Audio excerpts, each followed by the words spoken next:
ओम शांति। 21/11/2025 की प्रातः मूल्य बाप दादा बोलचे, मीठे बच्चे तुम अभी गॉडली सर्विस पर हो। तुम्हें सबको सुख का रास्ता बताना है, स्कॉलरशिप लेने का पुरुषार्थ करना है। प्रश्न में बाबा बोल रही है, तुम बच्चों की बुद्धि में जब ज्ञान की अच्छा धारणा हो जाती है तो कौन सी डर निकल जाता है। उत्तर में बाबा बोल रही है, भक्ति में जो डर रहता है कि गुरु हमें श्राप ना दे दे, ये डर ज्ञान में आने से, ज्ञान की धारणा करने से निकल जाते हैं, क्योंकि ज्ञान मार्ग में श्राप कोई दे ना सके। रावण श्राप देता है, बाप वर्षा देते हैं। रिद्धि सिद्धि सीखने वाले ऐसा तंग करने का, दुख देने का काम करते हैं। ज्ञान में तो तुम बच्चे सबको सुख पहुंचाते हो। ओम शांति।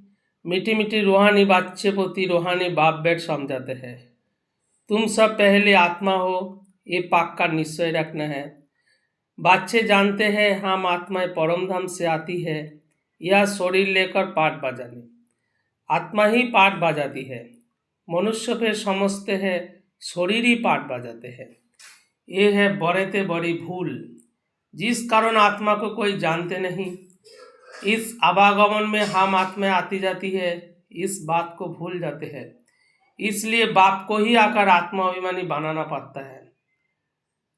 ये बात भी कोई नहीं जानते, बाप ही समझाते हैं आत्मा कैसे पाठ बजाती है। मनुष्य के मैक्सिमम 84 जन्मों से लेकर मिनिमम है 1-2 जन्म। आत्मा को पुनर्जन्म तो लेते रहना है। इससे सिद्ध होता है बहुत जन्म लेने वाला बहुत पुनर्जन्म लेते हैं, थोड़े जन्म लेने वाला कम पुनर्जन्म लेते हैं। जैसे नाटक में कोई का शुरू से पिछाड़ी तक पाठ होता है, कोई का थोड़ा पाठ होता है। ये कोई मनुष्य नहीं जानते। आत्मा अपनों को ही नहीं जानते तो अपने बाप को कैसे जाने। आत्मा की बात है ना, बाप है आत्माओं का। श्री कृष्ण तो आत्माओं का बाप है नहीं। श्री कृष्ण को निराकार तो नहीं कहेंगे, साकार में ही उनको पहचाना जाता है। आत्मा तो सबकी है, हर एक आत्मा में पाठ तो नुदा हुआ है। ये बातें तुम्हारे में भी नंबर पर पुरुषार्थ अनुसार है जो समझा सकते हैं। अभी तुम बच्चे जानते हो हम आत्माओं ने 84 जन्म कैसे लिए हैं। ऐसे नहीं कि आत्मा सो परमात्मा नहीं, बाप ने समझाया है हम आत्मा पहले सो देवता मानते हैं। अभी पतित तम प्रधान है, फिर शतप्रधान पावन मानना है। बाप आते ही तब है जब सृष्टि पुरानी हो जाती है। बाप आकर पुरानी को नया बनाते हैं, नई सृष्टि स्थापन करते हैं। नई दुनिया में है ही आदि सनातन देवी देवता धर्म। उनके लिए कहेंगे आदि सनातन देवी देवता धर्म, उनके लिए कहेंगे पहले कलियुगी शुद्ध धर्म वाले थे। अब प्रजापिता ब्रह्मा के मुख वंशावली ब्राह्मण बने हो, ब्राह्मण कुल में आते हो। ब्राह्मण कुल की डिनाइस्टी नहीं होती, ब्राह्मण कुल कोई राजा ही नहीं करते हैं। इस समय भारत में ना ब्राह्मण कुल राजा ही करते हैं ना शूद्र कुल राजा ही करते हैं। दोनों को राजा ही न्याय ही है, फिर भी उनका प्रजा पर प्रजा का राज्य तो चलता है। तुम ब्राह्मणों को कोई राज्य नहीं है, तुम स्टूडेंट पढ़ते हो, बाप तुमको ही समझाते हैं ये 84 का चक्र कैसे फिरता है। सत्य युग, त्रेता, द्वापर, कली, फिर होता है संगम युग। इस संगम युग जैसी महिमा और कोई युग की है नहीं, ये है पुरुषोत्तम संगम युग। सत्य युग से त्रेता में आते हैं, 2 कला कम होती है तो उनकी महिमा क्या करेंगे, गिरने की महिमा थोड़ी होती है। कली युग का कहा जाता है पुरानी दुनिया, अब नई दुनिया स्थापन होनी है जहाँ देवी देवताओं का राज्य होता है। वो पुरुषोत्तम थे, फिर कला कम होते होते कनिष्ठ शूद्र बुद्धि बन जाते हैं, उनको पाथर बुद्धि कहा जाता है। ऐसे पाथर बुद्धि बन जाते हैं जो जिनकी पूजा करते हैं उनकी जीवन कहानी को भी नहीं जानते। बच्चे बाप का जीवन ना जाने तो वर्षा कैसे मिले। अभी तुम बच्चे बाप के जीवन के जानते हो, उनसे तुमको वर्षा मिल रहा है। बेहद के बाप को याद करते हो, तुम माता पिता कहते हो तो जरूर बाप आया होगा तो अब तो सुख घनेरे दिए होंगे ना। बाप कहते हैं मैं आया हूँ अर्थात सुख तुम बच्चों को देता हूँ। बच्चों की बुद्धि में नॉलेज अच्छी रीति रहनी चाहिए, इसलिए तुम सदर्शन चक्रधारी बनते हो। तुमको अब ज्ञान का तीसरा नेत्र मिला है। तुम जानते हो हम सो देवता बनते हैं, अब शूद्रों से ब्राह्मण बने हैं। कलिजुगी ब्राह्मण भी है तो सही ना। वो ब्राह्मण लोग जानते नहीं कि हमारा धर्म अथवा कुल कब स्थापन हुआ, क्योंकि वो है ही कलिजुगी। तुम अभी डायरेक्ट प्रजापिता ब्राह्मण की संतान बने हो और सबसे उच्च कोटि के हो। बाप बेट तुम्हारी पढ़ाई की सर्विस, संभालने की सर्विस है, सिंगारने की सर्विस करते हैं। तुम भी हो ऑन गॉडफादरली सर्विस ओनली। गॉडफादर भी कहते हैं हम आए हैं सब सब बच्चों को सर्विस में, बच्चों को सुख का रास्ता बताना है। बाप कहते हैं अब घर चलो। मनुष्य भक्ति भी करते हैं मुक्ति के लिए, जरूर जीवन में बंधन है, बाप आकर इन दुखों से छुड़ाते हैं। तुम बच्चे जानते हो त्राही त्राही करेंगे, हाहाकार के बाद जय जयकार होनी है। अब तुम्हारी बुद्धि में है कितनी हाय हाय करेंगे जब नेचुरल क्लामिटीज आदि होगी। यूरोपवासी जादव भी है, बाप ने समझाया है यूरोपवासियों को जादव कहा जाता है। दिखाते हैं पेट से मुसल निकले फिर श्राप दिया। अब श्राप आदि की तो बात ही नहीं, ये तो ड्रामा है। बाप वर्षा देते हैं, रावण श्राप देते हैं, ये तो एक खेल बना है। बाकी श्राप देने वाले तो दूसरे मनुष्य होते हैं, उस श्राप को उतारने वाले भी होते हैं। गुरु गोसाई आदि से भी मनुष्य लोग डरते हैं कि कोई श्राप न दे दे। वास्तव में ज्ञान मार्ग में श्राप कोई दे ना सके। ज्ञान मार्ग और भक्ति मार्ग में श्राप की कोई बात नहीं। जो रिद्धि सिद्धि आदि सीखते हैं वो श्राप देते हैं, लोगों को बहुत दुखी कर देते हैं, पैसा भी बहुत कमाते हैं। भक्त लोग ये काम नहीं करते। बाप ने ये भी समझाया है संगम के साथ पुरुषोत्तम अक्षर जरूर लिखो, त्रिमूर्ति अक्षर भी जरूर लिखना है और प्रजापिता अक्षर भी जरूर है, क्योंकि ब्रह्मा नाम भी बहुतों के है। प्रजापिता अक्षर लिखेंगे तो समझेंगे साकार में प्रजापिता ठहरा। सिर्फ ब्रह्मा लिखने से सुख वतन वाला समझ लेते हैं। ब्रह्मा विष्णु शंकर को भगवान कह देते हैं। प्रजापिता कहेंगे तो समझा सकते हो प्रजापिता तो यह है, सुख वतन में कैसे हो सकता। विष्णु को तो दिखाते हैं ब्रह्मा की नाभि से निकला। तुम बच्चों को भी ज्ञान मिला है, नाभि आदि की कोई बात ही नहीं। ब्रह्मा से विष्णु, विष्णु से ब्रह्मा कैसे बनते हैं। सारे चक्रों का ज्ञान तुम इन चित्रों से समझा सकते हो। विगत चित्र समझाने में मेहनत लगती है। ब्रह्मा से विष्णु, विष्णु से ब्रह्मा बनते हैं। लक्ष्मी नारायण 84 का चक्र लगाकर फिर ब्रह्मा सरस्वती बनते हैं। बाप ने पहले से नाम दे दिए हैं, जब भाटी बनी तो नाम दिए हैं। फिर कितने चले गए, इसलिए समझाया है ब्राह्मणों की माला होती नहीं, क्योंकि ब्राह्मण है पुरुषार्थी, कभी नीच कभी ऊपर होते रहते हैं, ग्रहोचारी बैठते हैं। बाबा तो जोहारी था। मोतियों आदि की माला कैसे बांधती है अनुभवी है, ब्राह्मण की माला पिछाड़ी में बांधती है। हम सब ब्राह्मण दैवी गुण धारण को देवता बांधते हैं, फिर सीढ़ी उतरनी है, नहीं तो 84 जन्म कैसे लेंगे। 84 जन्मों के हिसाब से ये निकल सकते हैं। तुम्हारा आधा समय पूरा होता है तब दूसरे धर्म वाले ऐड होते हैं। माला बनाने में बड़ी मेहनत लगती है, बड़ी संभल से मोतियों को टेबल पर रखा जाता है, क्योंकि कहा हिले नहीं, फिर सुई से डाला जाता है, कहा ठीक ना बने तो फिर माला तोड़नी पड़ती है। ये तो बहुत बड़ी माला है। तुम बच्चे जानते हो हम पढ़ने हैं नई दुनिया के लिए। बाबा ने समझाया है कि स्लोगन बनाओ, हम शूद्रों से ब्राह्मण, ब्राह्मण से देवता कैसे बनते हैं आकर समझो। इस चक्र को जानने से तुम चक्रवर्ती राजा बनेंगे, स्वर्ग का मालिक बन जाएंगे। ऐसे स्लोगन बनाकर बच्चों को सिखलाना चाहिए। बाबा जुक्तियाँ तो बहुत बतलाते हैं, वास्तव में वैल्यू तुम्हारी है। तुमको हीरो हीरोइन का पार्ट मिलता है, हीरे जैसा तुम बांधते हो, फिर 84 चक्र लगाए कोड़ी मिसल बांधते हो। अब जबकि हीरे जैसा जन्म मिलता है तो कोड़ी और पिछाड़ी क्यों पड़ते हो। ऐसे भी नहीं कोई घर बार छोड़ना है।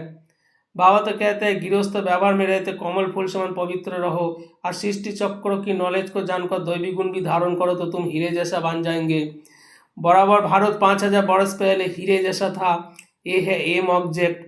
इस चित्र को लक्ष्मी नारायण को बहुत महत्व देना है। तुम बच्चों को बहुत सर्विस करनी है प्रदर्शनी म्यूजियम में। विहंग मार्ग की सर्विस बिगड़ तुम पूजा कैसे बनाएंगे। भाल इस ज्ञान को सुनते भी है, परंतु उच्च पद कोई बिल्ला पाते हैं, उनके लिए कहा जाता है कोटों में कोई। स्कॉलरशिप भी कोई लेते हैं ना, 40-50 बच्चे स्कूल में होते हैं, उनसे कोई एक स्कॉलरशिप लेते हैं, कोई थोड़ा प्लस में आ जाते हैं तो उनको भी देते हैं। ये भी ऐसे है, प्लस में बहुत है, 8 दाने हैं 100 भी नंबर बार है ना, वो पहले पहले राजगद्दी पर बैठेंगे, फिर कला कम होती जाएगी।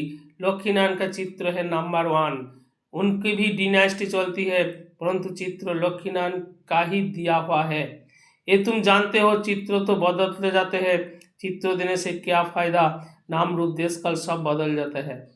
मीठे मीठे रूहानी वाक्यों को रूहानी बाप बेट समझाते हैं, कल्प पहले भी बाप ने समझाया था। ऐसे नहीं श्री कृष्ण ने गोप गोपियों को सुनाया, श्री कृष्ण के गोप गोपियाँ होते नहीं, ना उनको ज्ञान सिखाया जाता है। वो तो है सत्ययुग का प्रिंस, वो कैसे राजयोग सिखाएंगे या पतित को पावन बनाएंगे।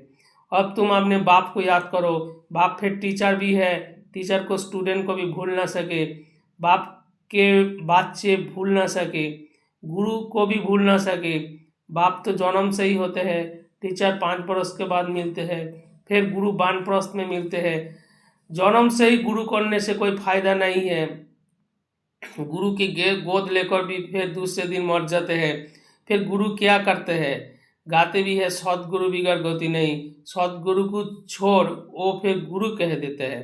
गुरु तो ढेर है, बाप कहते हैं बच्चे तुम्हें कोई देहधारी गुरु आदि करने की दरकार नहीं है, तुम्हें किसी से भी कुछ मांगना नहीं है। कहा भी जाता है मांगने से मरना भला। सबको चिंता रहती है हम कैसे अपने पैसा ट्रांसफ़र करें, दूसरे जन्मों के लिए वो ईश्वर अर्थ दान पुण्य करते हैं तो उसका रिटर्न इसी ही पुरानी सृष्टि में अल्पकाल के लिए मिलता है। यह तुम्हारा ट्रांसफर होता है नई दुनिया में आए कुछ जन्मों के लिए, तन मन धन प्रभु के आगे अर्पण करना है। सो भी जब आए तब अर्पण करेंगे ना, प्रभु को कोई जानते ही नहीं तो गुरु को पकड़ लेते हैं, धन आदि गुरु के आगे अर्पण कर देते हैं। वारिस नहीं होता है तो सब गुरु को दे देते हैं। आजकल कायदे अनुसार ईश्वर तो भी कोई देते नहीं है। बाप समझाते हैं मैं गरीब निवास हूँ, इसलिए मैं आता ही भारत में हूँ, तुमको आकर विश्व का मालिक बनाता हूँ। डायरेक्ट और इनडायरेक्ट में कितना फर्क है वो जानते कुछ भी नहीं, सिर्फ कह देते हैं हम ईश्वर अर्पण करते हैं, है सब बेसमझी। तुम बच्चों को समझ मिलती है तो तुम बेसमझ से समझदार बने हो। बुद्धि में ज्ञान है, बाप तो कमाल करते हैं, जरूर बेहद के बाप से बेहद का वर्षा ही मिलना चाहिए। बाप से तुम वर्षा लेते हो सिर्फ दादा द्वारा, दादा भी उनसे वर्षा ले रहे हैं, वर्षा देने वाला एक ही है, उनको ही याद करना है। बाप कहते बच्चे मैं इनके बहुत जन्म के अंत में आता हूँ, इनमें प्रवेश कर इनको भी पावन बनाता हूँ, जे फरिश्ता बन जाते हैं। बैच पर तुम बहुत सर्विस कर सकते हो, तुम्हारा ये सब है अर्थ सहित बैजेस। ये तो जीवदान देने वाला चित्र है, इनकी वैल्यू का किसको भी पता नहीं है, और बाबा को हमेशा बड़ी चीज़ पसंद आती है जो कोई दूर से भी पढ़ सके। अच्छा मीठे मीठे सिखिला दे बच्चों को ती माता पिता बाप दादा का याद प्यार और गुड मॉर्निंग रूहानी बाप की रूहानी बच्चों को नमस्ते। धारणा के लिए मुख्य सार, बाप से 1 नंबर में बाप से बेहद वर्षा पाने के लिए डायरेक्ट अपना तन मन धन ईश्वर के आगे अर्पण करने में समझदार बनना है, अपना सब कुछ 21 जन्मों के लिए ट्रांसफर कर लेना है। 2 नंबर, जैसे बाप पढ़ाने की संभालने की सिंगारने की सर्विस करते हैं, ऐसे बाप समान सर्विस करनी है। जीवन बंध से निकल सबको जीवन मुक्ति में ले जाना है। वरदान में बाबा बोल रही है ज्ञान कलश धारण कर प्यासी को प्यास बुझाने वाले अमृत कलशधारी भवो।